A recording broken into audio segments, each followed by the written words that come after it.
Excellent. An ale for me. And for my officers. In fact, ales for everyone. 10 backwards. Rick and Wick. And Will. Sometimes Stammer. Oh, yes.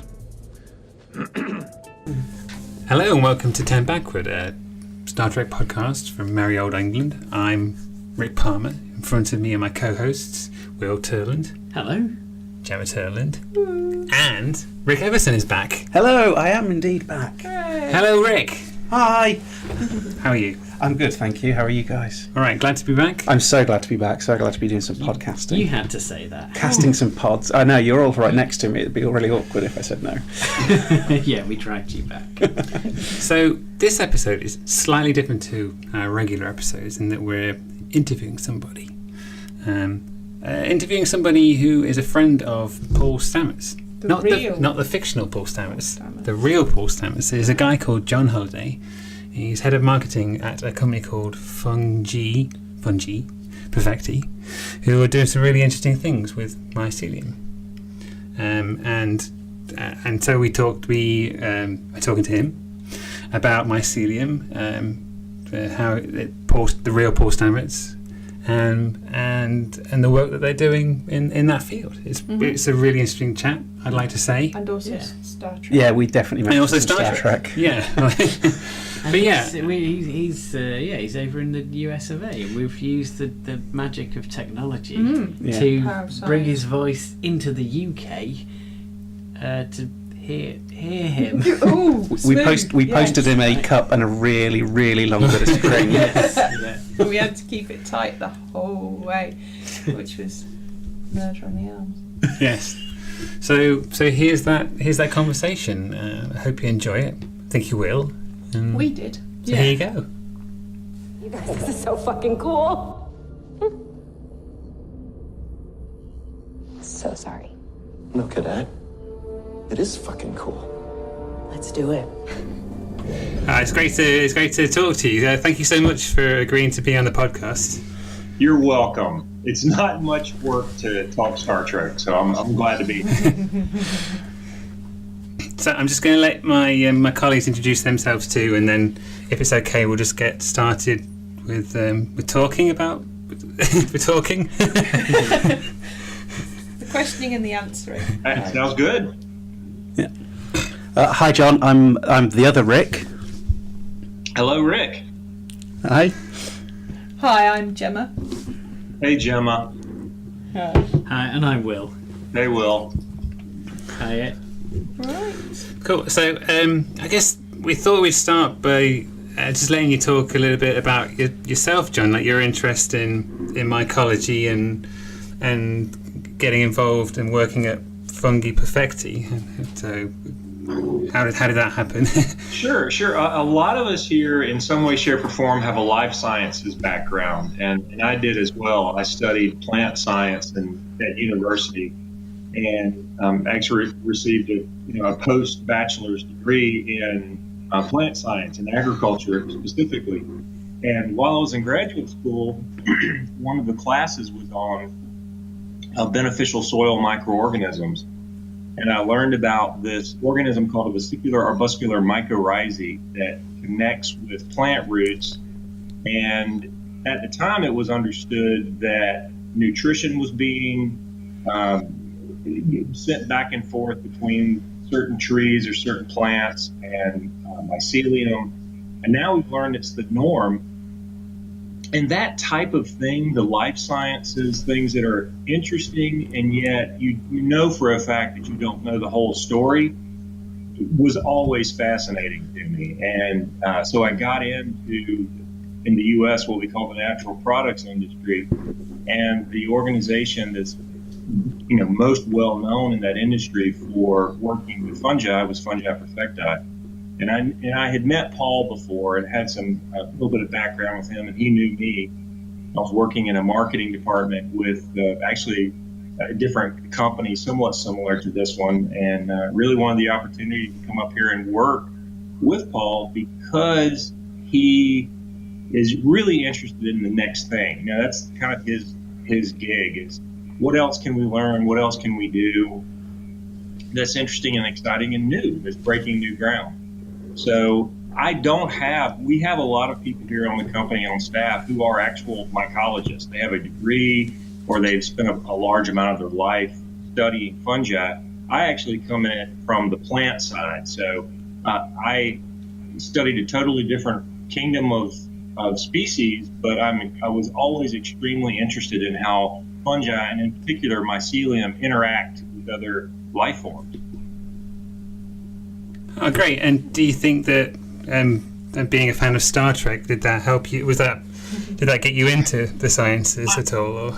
You know, I can't speak for everyone on the Earth, but my gosh, the number of people who realized they wanted to be involved in science in some way, that they came to that through Star Trek, I would love to know what that number is, but absolutely not. There were a lot of things about Star Trek, just the science of what's possible, the ability to use science to get yourself out of some pretty tight situations. But then, also a lot of philosophical, to me, science, philosophy, and religion are all trying to find fundamental truths.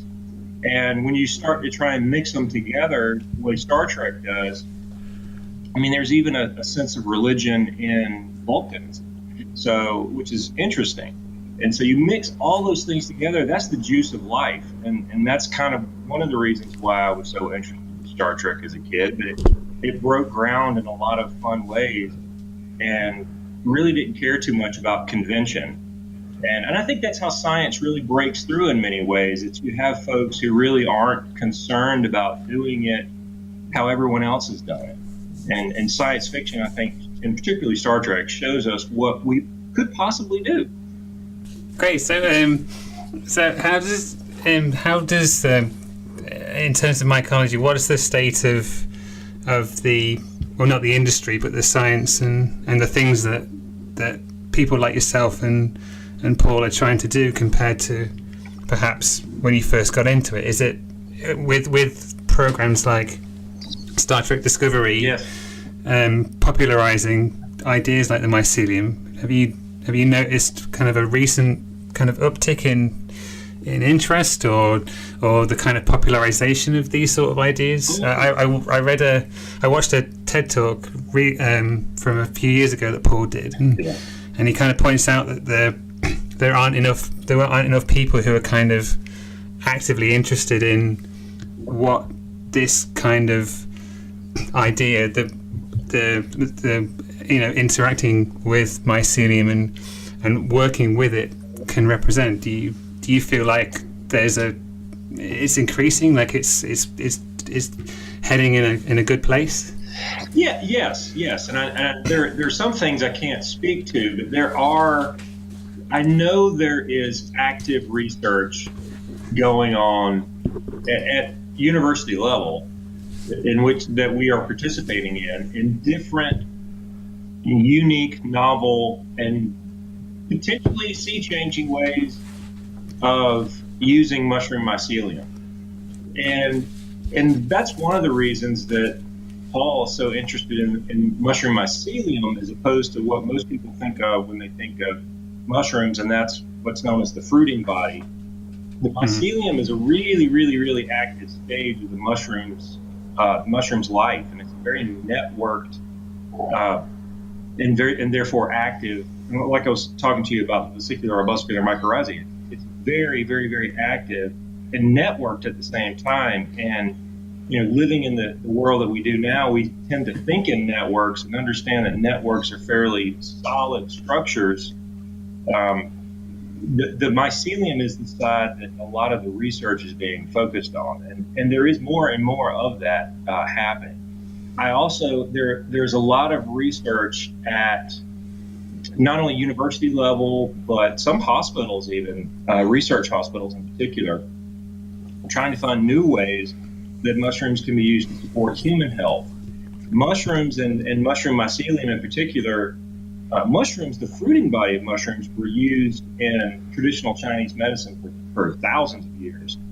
The use of the mycelium, or that underground part from which the fruiting body comes from, that's so hard to get to.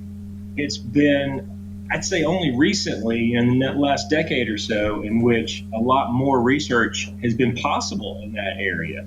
What we do is we sterilize organic brown rice and then grow out mycelium from many different species and are able to control it or harvest it without any type of soil or any type of contaminant being involved in it. And that allows us to make things from it. It allows us to study it. And that is some of the green space or some of the blue space when it comes to mycology, when it comes to what's being done with mycelium. And Paul's always been interested in that, and that's why he wrote, like was mentioned on the After Trek episode. That's why one of the reasons he wrote Mycelium Running is to talk about. And the interesting thing, the reason he's so interested in that is the Vanguard. It was in front of our face the entire time. Mushroom mycelium are under your feet nearly everywhere you go. And the fact that not much was done with it just drives him nuts. Well, that you partially answered a question I was going to ask. If it's so beneficial and it's obviously been with us since the dawn of time, why has no one actually harnessed this so far? Why are we only now looking at it? Is it simply because we couldn't get to it? I'd say if you looked at it from a non-philosophical, a literal perspective, it is that mycelium is one cell wall thick. In terms of biomass, there's a lot of it, but it's incredibly fine. So, for example, if you said those mycelium I was telling you about earlier that connected to the plant root, if you pulled up a plant, you almost certainly would break off all the mycelium that was connected to it. So it's very, in soil or in wood where it grows, it's very, very delicate. And unless you grow it outside of that and can guarantee that your genetics are sound, then it's hard to work with. I think philosophically the reason, or this is my own personal opinion, is one of the reasons it hasn't been addressed is because it's been right in front of our face. I think Star Trek did a good job of showing things that were just idiotic that are right in front of our face. That episode where it showed the alien, was one half white and the other half black, and nobody understood why the two hated each other. And well, his is on the right side. Well, that's ridiculous. And then you stop and go, well, wait a minute. So is racism. Okay, I get it. Look at me. You're black on one side and white on the other. I am black on the right side.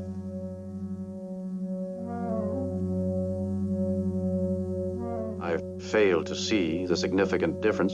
Loci is white on the right side. All of his people are white on the right side. And that's the thing with mycelium. I think that we have been blind to it because it's been so ubiquitous. It's been so everywhere. It's been ignored. Brilliant. I always found it really amazing when I heard that Discovery had based a character on a real life scientist and used an element of his science. How involved was Paul with the creation of the character and the spore drive idea? Well, I cannot tell. Well, I can tell you what they have said. What I've heard them say on After Trek, and I can tell you what I know about him. But exactly whether or not those things were the reasons why, I don't know, because he won't share those things. He doesn't want you to know how much he's talked about and how much is just pure fantasy. But I can tell you, they have said that a lot of what's going to happen in season 2, and in fact, a lot of not in. How Star Trek will take an actual science, whether it's physics or anything, just the concept of warp drive. That's in physics, that's possible. If you say, okay, space-time is a fabric and you can kind of move within it, then you're like, okay, technically, yeah, that's possible. So I think what they have done, what I believe they have done by looking at it, is they've taken a lot of what Paul has said in the past, in that same TED Talk you were talking about, and in the book Mycelium Running, and it appears that they've treated it the way they've treated other sciences in the past. They just basically took it to another level that's technically possible. I mean, oh my gosh, what's the name of the creature? The tardigrade. The tardigrade is a real thing. I mean, the tardigrade is a real creature on Earth. And then they said, okay, well, let's put it in space. And, they've done that all the time. They're like, okay, well, we can't make it to the planet. We can't afford enough. Roddenberry can't afford enough shuttlecraft. Okay, well, let's just beam them down then. Okay, well, how the hell do you do that? Well, matter and energy is the same thing, right? Yup. Okay, well, just turn them into energy. Okay, sounds good. And on paper, it's all technically possible. I mean, we need to get people on this. And so that's kind of the fun fantasy of it. And the graphics, my God, their special effects, they've done a really good job with it, I think. Yeah, it's beautiful. Do you think there's any negative side to presenting what to a lot of people is a new concept in such a fantastical idea, or near to some possible idea that it might give people an overblown expectation oh my gosh. And then to actually or do you think it doesn't matter, just gets them interested? I'm 46, so I have to say that it almost, and you can see this in Star Trek too, that to get people's attention now, it takes a heck of a lot more than it did when I was 10. And you have to be a little fantastic. I know Paul, ultimately, what gets Paul really excited about this is the potential that, someday, long from now, when we're all dead and gone, there's some young girl scientist out there who is a scientist because she watched this show. That would just make him so happy. And it's got nothing to do with the business or anything else. It's just making people fascinated by it. And it just seems like today, to fascinate someone, you've really got to make it kind of out there. Yeah. So in Star Trek Discovery, there is this idea that there's an underlying mycelium network all across the universe. All right, let's start with our mushroom, Prototaxites stellaviatori, a species made up of exotic material found not only in normal space, but in a discrete subspace domain known as the mycelial network. Its fungal roots, aka mycelium, spread across the universe, fanning out into infinity to create a matrix that serves as our intergalactic freeway system. What do you think of that idea? How out there is that idea, or is that something that's sort of within the realms of possibility? Well, here's how I look at it. So dark matter, you can't see it, but you can see what it does, but it's invisible. Maybe it weighs something. We're not entirely. It should. It kind of bends light. We can't see it. That's insane.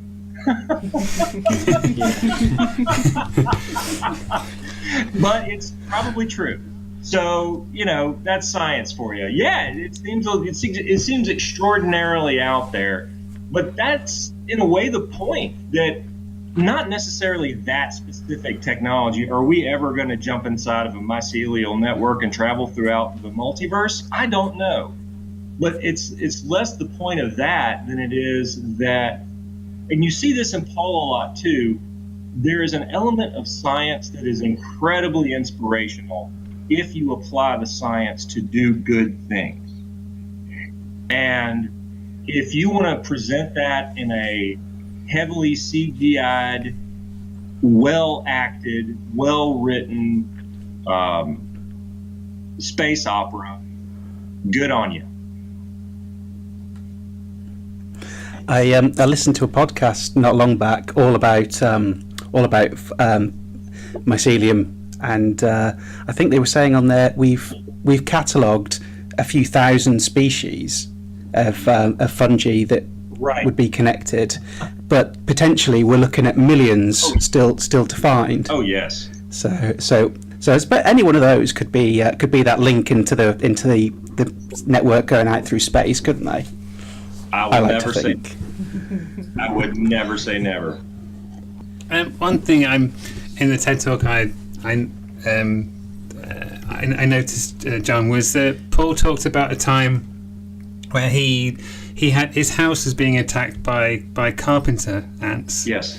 And he grew a mycelium that was able to, that acted like a pesticide. Yes. And he grew it in such a way that it wouldn't release spores, so it wouldn't kind of destroy all the carpenter ants. It would just infect the ones that. Sorry, not infect. It would just be only the ones that came into his house would take it back to their nest, and so it would only affect them. In terms of something that could be as a natural pesticide, that's an amazing. That's got amazing potential, but I remember in the email you sent, you mentioned that Paul was worried that the mycelium could be used in negative ways, and that's how he's got a link with the character in Discovery. Do you also have concerns that the amazing potential could be used in a non-positive way? Oh, I think given enough time, anything will be used in a negative way. I just think the good guys have to get there first. Yeah, I don't think it's a good answer. As long as they're not replaced by the mirror version of the good guys. Exactly. I don't know, man. I got to tell you, there's some elements of the mirror universe that I kind of dig. And they've got good uniforms, I think. Yeah, yes. They're more stylish. I think Tilly made a lot of new fans. There was a definite upsurge in her popularity that episode, wasn't there? As soon as her hair changed. Yeah. That's what it is. Yeah, it was her hair they were looking at. Yeah. So what are the similarities, do you think, between Paul Stamets in Star Trek Discovery and between the real Paul Stamets? When you can both snap them out of being focused on whatever they're working on, they're really charming, interesting, fun people. They're just really intense whenever they're focused on their work, and they see as stoic as Stamets the character seems. In moments when he's describing mycelium, it's very poetic. The execution of what he's doing is very technical, but his feeling towards it is very emotional, poetic, and even philosophical at times. And that's Paul Stamets, the man that I work for, is very, very, very much that way, and very much not a person to really worry about, this is how people have done it, this is what the rules say it should be done. He's really more focused on, is the outcome right? And when Stamets, the character, first utilized himself to travel through the myceliated network, and he's laying on the floor saying, "Did we make it?" And people said yes, and he just starts laughing insanely. That's totally Paul Stamets. Did we make it? Yes.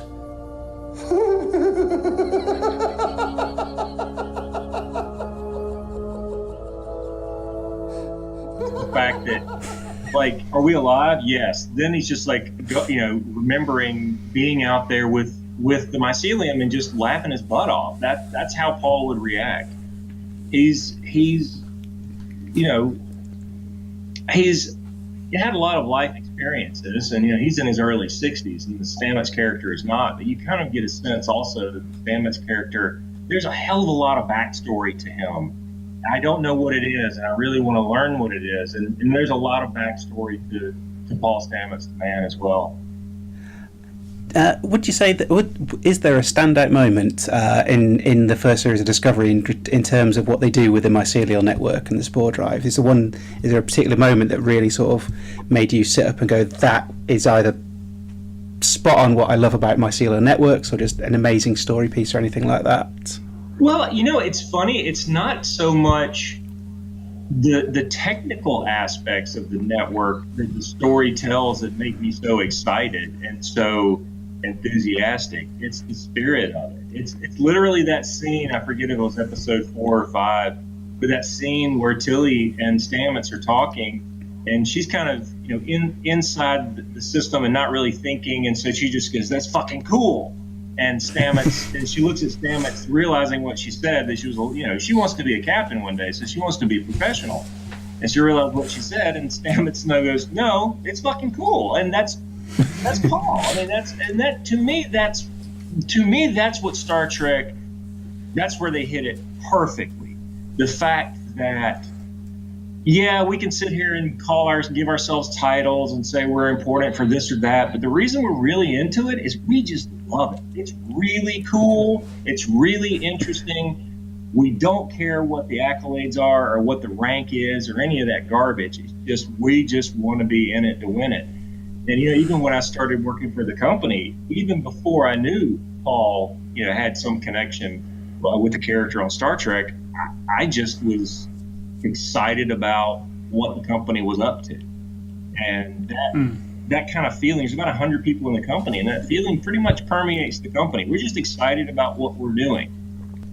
So, what do you have any ideas about how the mycelium might be used in season 2? As a fan of Star Trek, can you kind of? It's driving me crazy. Because every time I ask Paul, or I'll say, "Hey, Paul, this could be a possibility," and he'll just stare at me. He won't smile. He won't pretend like he knows.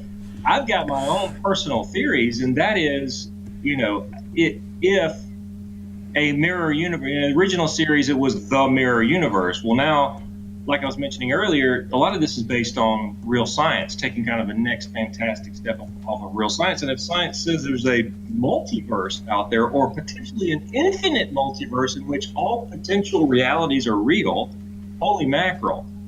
Does that mean that the mycelium network can take you to any one of those multiverses at any point in time? And then are you like, what happens in the end?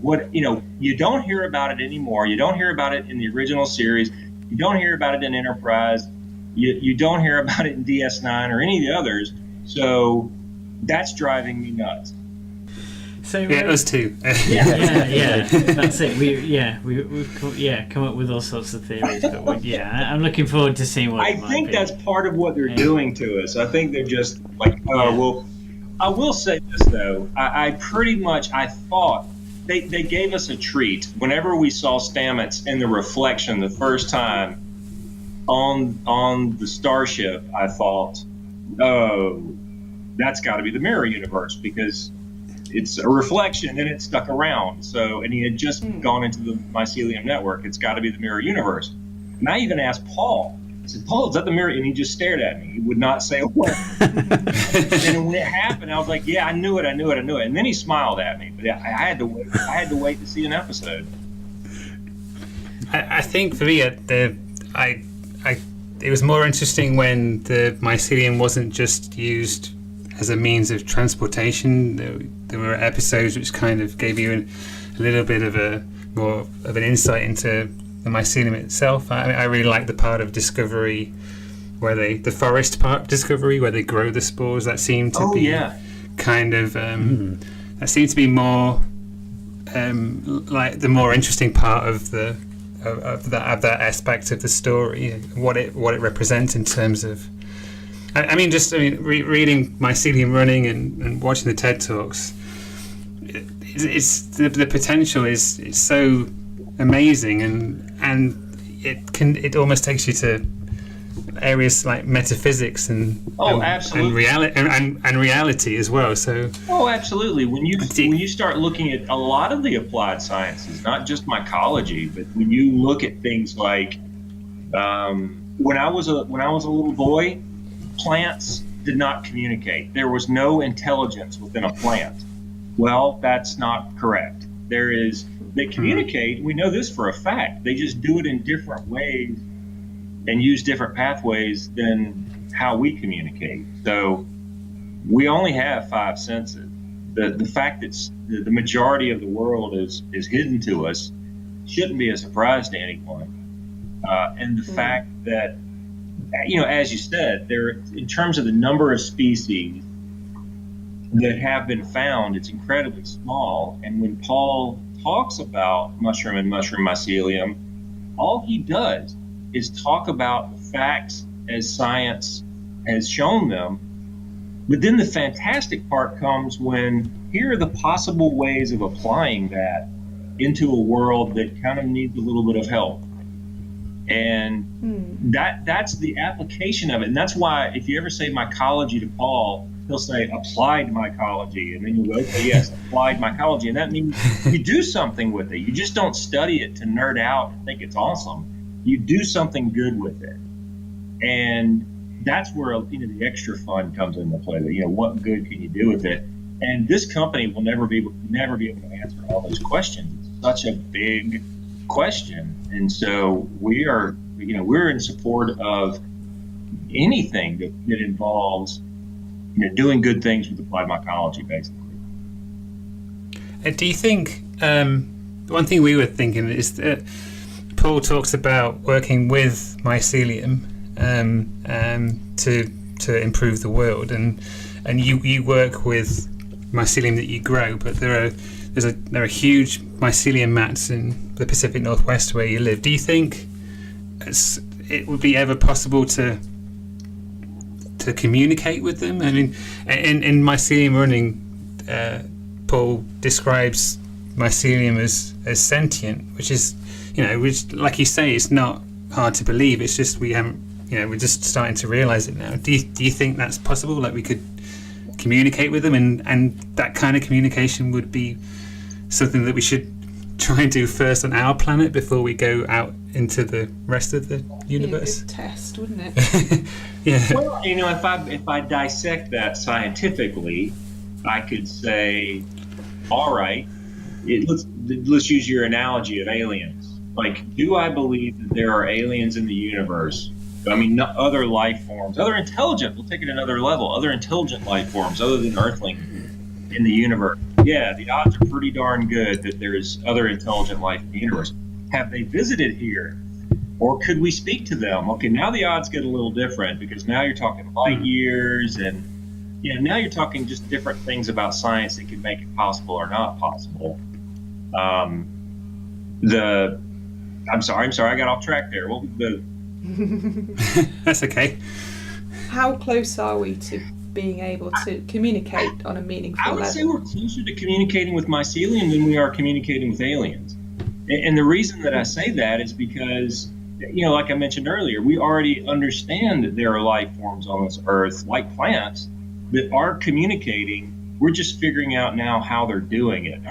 Just been serious tests that are now taking place on what this looks like.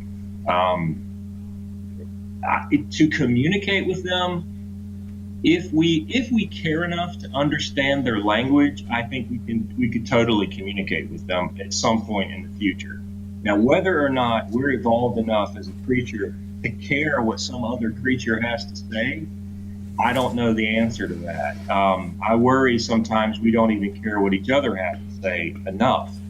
So if we can get enough scientists out there just caring what plants have to say and what fungi have to say, then yes, maybe we can communicate with them. Yeah, the point you make about whether we're even evolved enough to care and about how we talk to each other, is the Mycelium even going to want to talk to us? Yeah, we've been watching you, and nah. Yeah. We're fine. Exactly. That's the interesting thing about Mycelium when it comes to communication. I mean, we use the word network a lot because that's kind of one of the cool things about mushroom mycelium is their ability over literally billions of years, their ability to adapt to a lot of different catastrophic and opportunistic situations. And they have done that in a myriad of ways. And in some ways, they've done it with symbiotic relationships with plants. Does that include communicating with the plant? I don't know. But just because I don't know doesn't mean it's not possible. And I think we're learning. I think as things come out in science that make more and more things that we thought were odd or strange or out there, once you learn there's a little bit of truth to it, people tend to lay off a little bit and just let things happen. And you've seen that in physics. You've seen it a lot in life sciences. We used to think as a species, that frogs came spontaneously from mud. they don't. So the more that things like the world is not flat, doesn't surprise people. I think the quicker that you'll get to that point where you're able to maximize. Now, here's the problem, though. One of the things that bugs me in this space is that when you have a natural solution, it's hard to put a patent on it. And there are not enough companies out there who just don't care too much about the patent, if you know what I mean. That it's about doing the right thing, and if that involves a patent, great, and if it doesn't, great. So, where do you see the next 5-10 years? Where do you see the first kind of major potential changes in the effectiveness of mycelium and the use of mushrooms? Because it seems like there are more and more stories about the efficacy of them and what they can do. And I got the Fungi Perfecti Twitter feed, and it seems like they're always posting stories about the potential of this. Are there, outside of where you work, are there other companies that are doing the same thing around the world, or are you kind of the industry leader where you are? Well, so there are different categories to it. There are using mycelium for human supplements, and there we are we're the category leader in our space. The other areas are really still on the vanguard in terms of, unfortunately, in my opinion, a lot of the ways that mycelium are being studied are to get us out of predicaments that we put ourselves into, and not to necessarily improve things beyond what they were when we got here as a species. So things like bioremediation, things like the ability to digest petroleum products.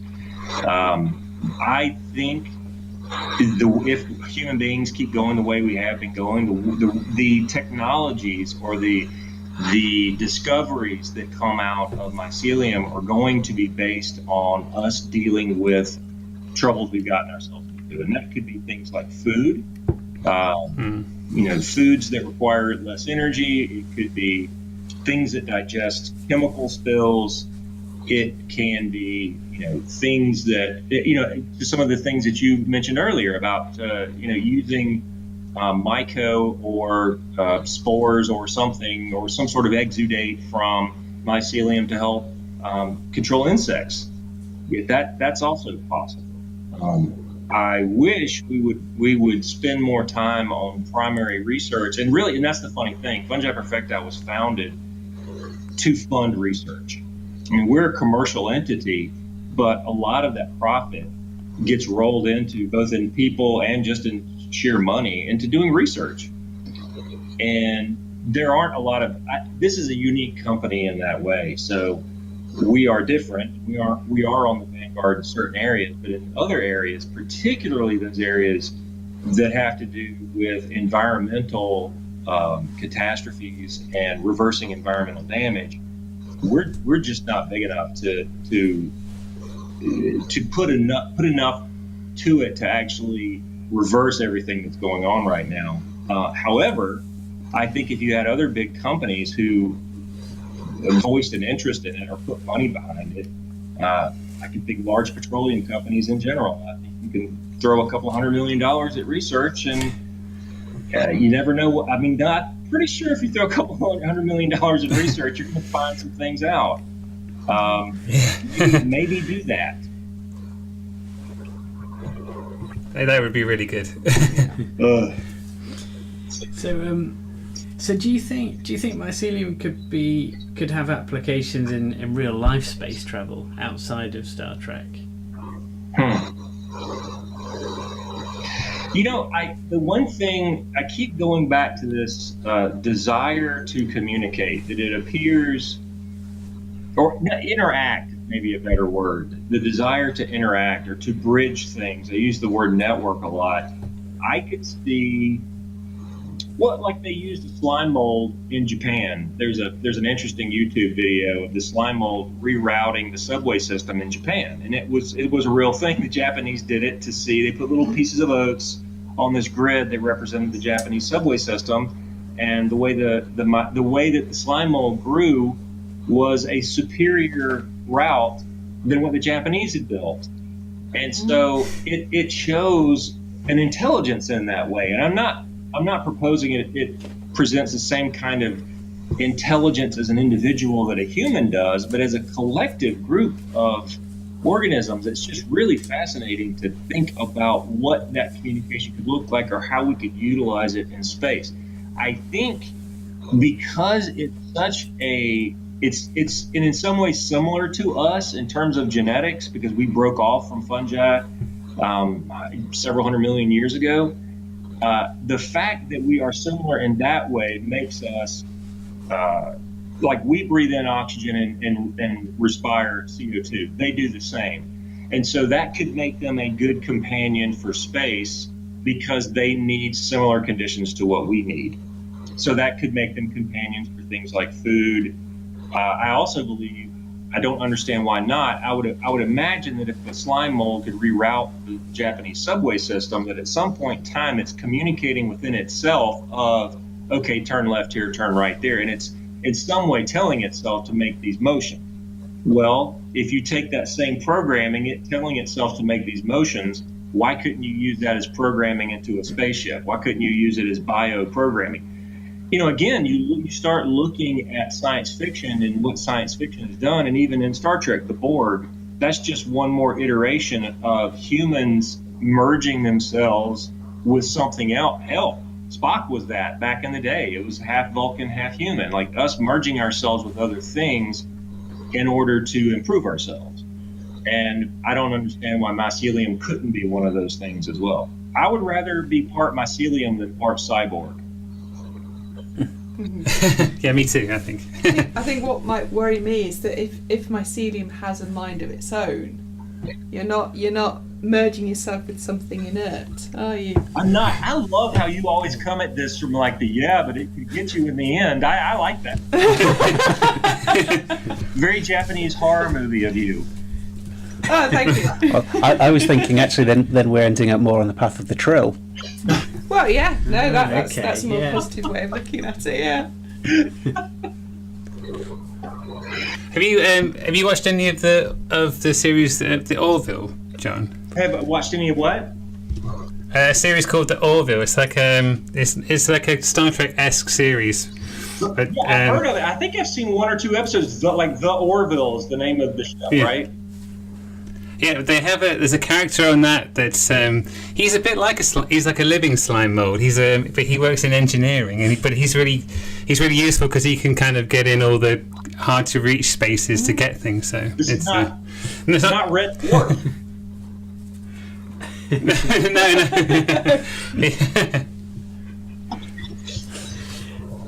No. I had a question actually, Joe. What's your favourite series of Star Trek? Would you say?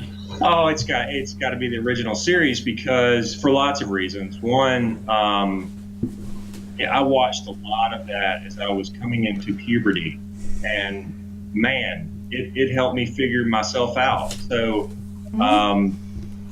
it helped me.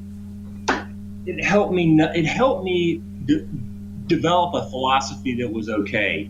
In other words, it didn't matter if in my community there was a lot of racism. On Star Trek, there was a black woman on the bridge.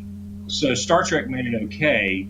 And so it was okay for me to think differently than what maybe my community wanted me to think. And it really kind of, it was there for me during a time in my life when I was trying to figure out my own beliefs and my own philosophy and my own interests in life. And all the other series have had their own, been interesting to me for different reasons. And a lot of it's been the characters. But the original series is my favorite series because of how it allowed me to explore my own self and I got what they were doing. I understood when they were talking about, unfairness, racism, society's injustice, when people think that they know more than other folks, how that can be dangerous. the weakness of human beings, the strength and the weakness of human beings. These are all things that in the 70s when I was watching that show, and it was saying things. It was saying things in a way that no one else was saying it, and they were getting away with things that because they were putting it in a science fiction envelope, and they're doing it still. I mean, the Stamets character. It's taken a long time, but they finally have a gay character in Star Trek. It's taken a long time. You know, Doctor Who beat them by a long shot, but the original series set it all into motion, and that's probably why I love it the most, and because I love Spock just so darn much. Cool. Actually.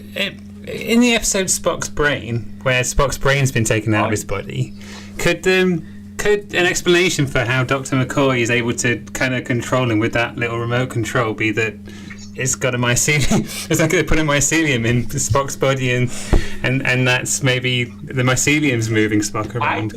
I think if you ask Spock at that moment when McCoy goes, "What am I doing? What am I doing? Why am I doing this?" I think Spock at that moment would have said, "You know what? Put the mycelium in. Let the mycelium in. I didn't want you working on my brain to begin with. No, let the mycelium do it." Where are you going to look in this whole galaxy? Where are you going to look for Spock's brain? How are you going to find it? Even if you do, I can't restore it. I don't have the medical technique. It was taken out. Can be put back in. Cool, yeah, that makes perfect sense. You've made that episode work now. I know, finally. I have to admit, I've always had a real soft spot for Spock's brain. Okay. But now it works. So now it's Assuming, John, it isn't Spock's brain, what would your favourite episode of Star Trek be? It's Amok Time. Excellent. Which is the one where Spock goes through Pon Farr? Yeah. It is. Hang on. It's not Amok Time, is it? Yep. Yeah. Time where he goes through Pon Farr. Okay, cool, good. Yeah, I got it right. That one, totally, absolutely that one. Because, and I keep thinking about this. That's an episode I keep coming back to my whole life because Spock was always really good at usually just kind of talking, but occasionally saying something really interesting or wise. And if you weren't paying attention, it could go right past you. And in that episode, when he says something to the effect of, wanting something is not, sometimes wanting something is more rewarding than actually getting it. It's not logical, but it's true. And I'm paraphrasing, but the reason I love that quote so much is because he's admitting that logic isn't everything, that he has chosen to use logic to base his life on, but he knows not everything in life is logical. And that's kind of a very big statement to hear a Vulcan who has spent so much of his life studying this discipline and for reasons that are to save the species. I mean, they nearly killed themselves as a species and had to turn to logic to not die. And that even through all that, he would say it's not the end all. There are things you think you want that you don't want. And logic, once you get them, you realize, the grass wasn't greener on the other side. And logic cannot save you from that. And I like that. I like that someone, even though they know they're relying on something to guide their life, it's not perfect. And so I don't know if that was the human in him saying that. I don't think so, because I think that Sarek is showing a lot of that I'm glad they're doing backstory on him in Discovery. You're seeing some of that interest in humans. I mean, he married one and he adopted one. I mean, come on. There's something there about that, and I love how they're doing it. But none of it could ever compare to the original series, because the original series was happening at a time where this was just all unique. Now, heavy-duty sci-fi is every day of the week. Then they were able to really hit hard some really big concepts. I mean, even Spock in that one, Ponfar, like he said, they said, you rerouted the ship, Spock. He goes, did I? They said, you're denying it? He said, no, I'm not denying it. I just don't remember doing it. Like, he was taken over by that emotional side of himself. So it was never gone. And in fact, it took over his logic, slayed his logic, put it to the side. And that this person that seems so together, you realize that no, they're using logic to just hold on by the tips of their fingers, just like the rest of us are. We're just using not necessarily logic, using some other way of viewing the world. And it was also him fighting his best friend over a girl, and if that doesn't resonate with a young boy, I don't know what does. There's the badass music, the bum bum bum bum. Oh yeah, that is. You add all that together, and it's just an awesome episode. Brilliant. Yeah, definitely. So one thing I wanted to ask, they've announced in the past few months that they're going to be doing some more. There's some more Star Trek projects on the way. Yes. So, if they came to you as an expert in what sort of ideas would you like to see with the next shows that they do? So next series.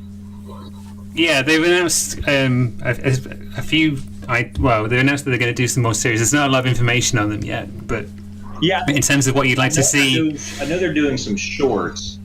Well, first and foremost, the only way I would tell them a single idea is if I at least get to be an extra. I gotta be on film. I've got to be able to show my wife and my kid that I'm on Star Trek. So first and foremost, they don't get anything from me if I don't at least get a cameo.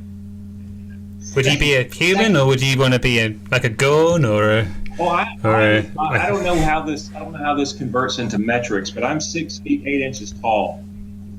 Wow. Yeah, I'm really. You could be Hiroshi. Yes, I'm very tall. I would totally want to be like a Klingon, like a really quiet Klingon in the corner, like the bounce Klingon that you call on when things are getting rowdy. I would want to be that Klingon. Yeah, you could be like L'Rell's personal bodyguard or something. Ooh, yes. Right, we got it. So what would I like to see them? I honestly would like to see more. I would totally go into a series that's nothing more than backstory on the Klingons. Sounds good. Enterprise version, but just do Klingon. Because, come on, guys, you've given us Klingons that look complete over the years. You look at the original Klingons compared to where they've gone, so much change, so much possibility as to why that's the case. So I think they've got the reverse story of the Vulcans. And I would say the same thing with Vulcans. I think Klingons represent the animal side of humans and Vulcans represent the logical side of humans. And I would love for both of those to be... both of those to be reviewed. Hey, let's have a series in which it's all based upon a Klingon and a Vulcan falling in love, or in the case of the Klingon, falling into logic, or in the Vulcan logic, and then that's the story of their relationship together and them figuring things out, coming from totally different directions. If you think of a Vulcan and a human, oh my God. A Vulcan and a Klingon. Let's make it happen. I would watch that in a heartbeat. That could be a sitcom. Yeah, they can take it down there.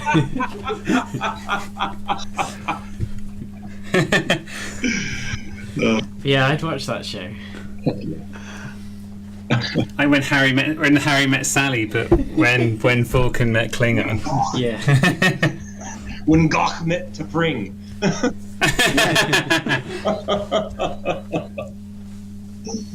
Brilliant. Cool. I think that's all the questions we've got for you, John. But thank you so much for being on the podcast. We really appreciate it. Is that in terms of letting people know about the work you do and who you work for, and how can they best get in touch with Fungi Perfecti and the work that you guys do? Well, it's easy. Our website, and you can kind of tell how Paul has been into fungi for so long, because our website is just fungi.com, and there's books, Brilliant. Books and T-shirts and everything that you could care to learn about mycology is on that site. So, visit there and have fun. Cool. We'll do. But yeah, again, yes, this has been really great. Yes, thank you so much. We really appreciate it. Yeah. Absolutely. Great. Loved it. After a time, you may find that having is not so pleasing a thing after all as wanting.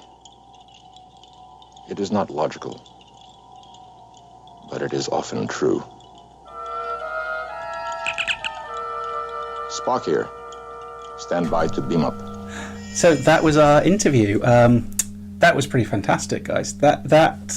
John is a man who really loves both Mycelium and Star Trek. Yeah, it's very enthusiastic. So he's very passionate about both subjects, which is fantastic. Yeah, I mean, it was great. We hardly sort of had to talk at all. We gave him a question, and then he would just run with it. Yeah, it was one of the easiest podcasts we've ever done. Yeah. This is great to talk to a subject expert. Yes, an enthusiast. Yeah. It's always wonderful to talk to. And clearly a big Star Trek fan as well. Clearly a lot of enthusiasm. Literally, he's 6'8". So. Yes. Yeah, it would be great. It would be great if he could be an extra as I love his idea. Rose. Yeah. Personal bodyguard. I loved his idea of a sort of a Klingon / Vulcan show. Yes. Which had subverted into a sitcom. Rom-com. Yeah. Yeah, that needs to get made. I hope.